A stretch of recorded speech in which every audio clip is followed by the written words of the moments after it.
All Tomorrows, a billion-year chronicle of the myriad species and mixed fortunes of man, by C.M. Kosemen. A reading, Part 10. Earth Rediscovered. The purpose of this work is not to describe the limitless progress that followed the cross-galactic contact. One could go indefinitely, chronicling how the United Galaxies re-encountered and subdued the Q, how they cradled their suns with artificial shells, multiplying their inhabitable zones a billion-fold, how they crisscrossed interstellar space with wormholes and made travel a thing of the past. Ultimately, descendants of these beings even conquered time itself, prolonging the existence of their minds indefinitely via rejuvenating technologies. For a time, all men were gods. But from your vantage point, one discovery truly stood out in this orgy of advance.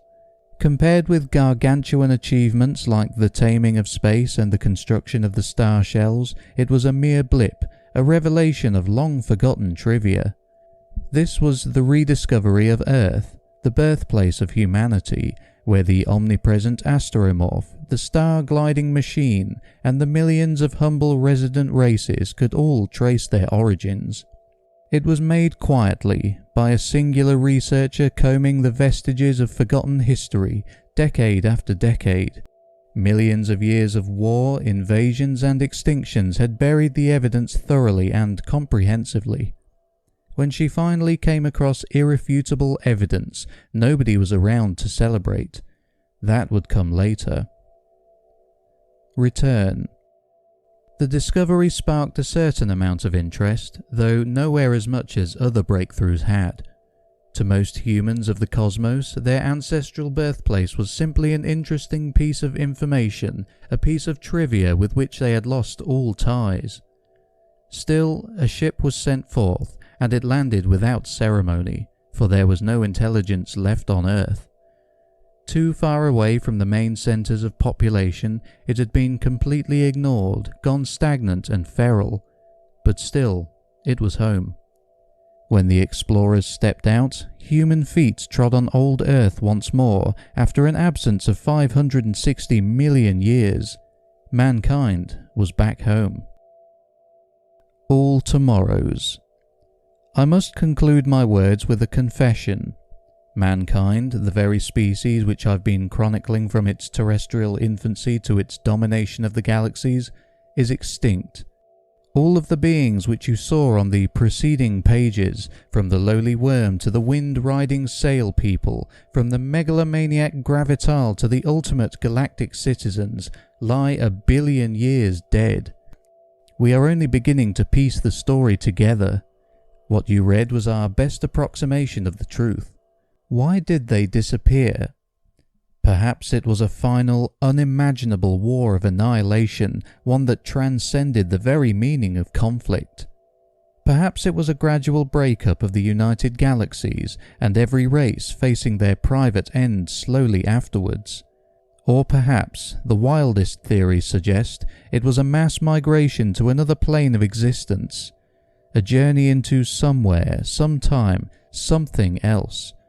But the bottom line is, we honestly don't know. Ultimately, however, what happened to humanity does not matter. Like every other story, it was a temporary one, indeed long but ultimately ephemeral. It did not have a coherent ending, but then again it did not need to. The tale of humanity was never its ultimate domination of 1,000 galaxies, or its mysterious exit into the unknown. The essence of being human was none of that. Instead, it lay in the radio conversations of the still human machines, in the daily lives of the bizarrely twisted bug faces, in the endless love songs of the carefree hedonists, the rebellious demonstrations of the first true Martians, and, in a way, the very life you lead at the moment. Many throughout history were unaware of this most basic fact. The Q, in dreams of an ideal future, distorted the worlds it came across. Later on, the gravital, with their insane desire to recreate the past, created the biggest massacres in the history of the galaxy. Even now, it is sickeningly easy for beings to get lost in false, grand narratives, living out completely driven lives in pursuit of non-existent ultimates, ideals, climaxes, and golden ages. In blindly thinking that their stories serve absolute ends, such creatures almost always end up harming themselves, if not those around them. To those like them, look at the story of man and come to your senses. It is not the destination, but the trip that matters, and what you do today influences tomorrow, not the other way around.